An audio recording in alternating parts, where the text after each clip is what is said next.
Bonjour, nous nous sommes quittés lors de ma dernière vidéo, tu t'en souviens peut-être, nous nous sommes quittés à la fin du mois de mai 1720, lorsque le capitaine Château a cru pouvoir respirer parce que le fonctionnaire de Marseille sur l'île de Pomègue lui a dit qu'il pourrait ne faire avec son bateau qu'une petite quarantaine de 14 jours. Le capitaine Château a cru pouvoir respirer puisqu'il allait pouvoir vendre les étoffes précieuses qu'il avait dans son bateau à la foire de Beaucaire quelques semaines plus tard et devenir riche, non pas seulement lui, mais les financiers, les investisseurs qui avaient mis beaucoup d'argent dans cette expédition. Je m'appelle Jean-Philippe Devise et je serais très content si tu partageais mes vidéos, si tu les commentais. Si tu as des questions, n'hésite pas, j'aime les questions. Je suis très heureux que tu sois là et que tu regardes cette vidéo.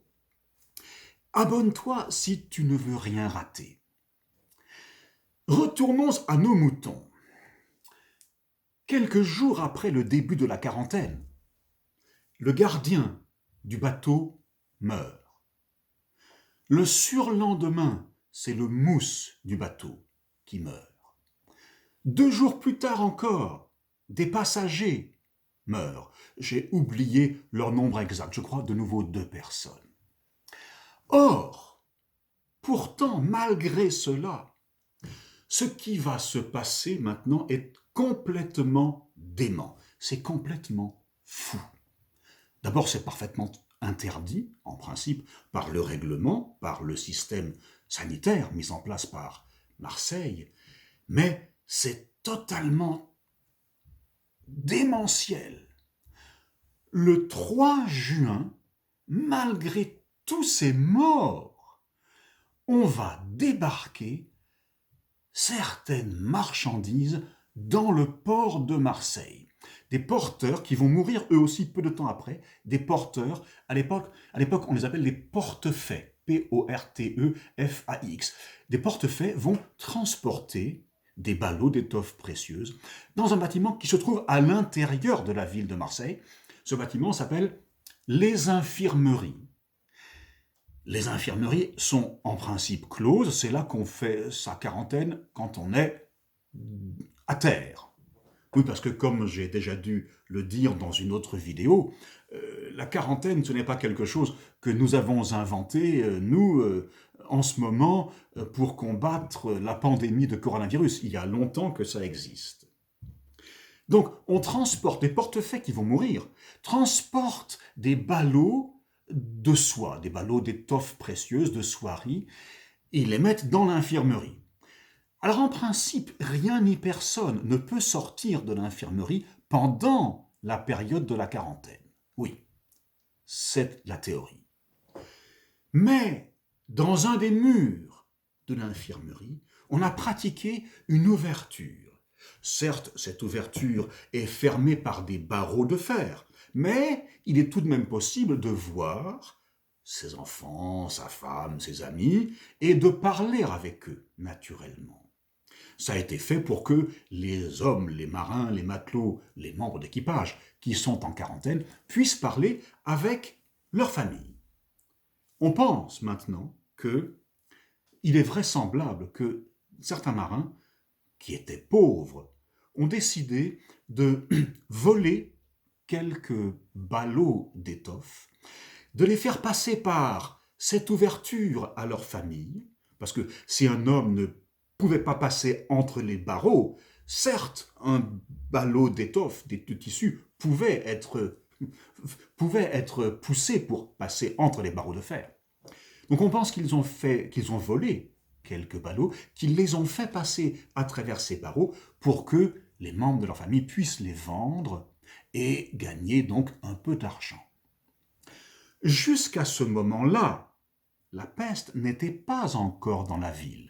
Mais à partir de l'instant où les ballots sont en dehors des infirmeries, c'est fini. Plus rien ne peut arrêter la tragédie parce que qu'est-ce qui se trouve à l'intérieur de ces soieries, de ces ballots de soie? Eh bien, il se trouve les puces porteuses du bacille de la peste. Le 20 juin, une femme meurt. Le 28 juin, un tailleur meurt. Le 1er juillet, 2 femmes décèdent. Le 9 juillet, 2 médecins, je crois qu'ils s'appelaient Charles et Jean-André Peyssonnel. Charles, c'était le père, Jean-André, c'était le fils, sont appelés au chevet d'un petit garçon de 12 ans qui est en train de mourir. Ces 2 médecins ont travaillé en Orient, au Moyen-Orient, et ils ont l'habitude, et ils reconnaissent immédiatement les symptômes de la peste. En l'occurrence, ce sont les lèvres noires. Ils se précipitent à la mairie pour avertir les échevins. Tu te rappelles, les échevins, ce sont les maires.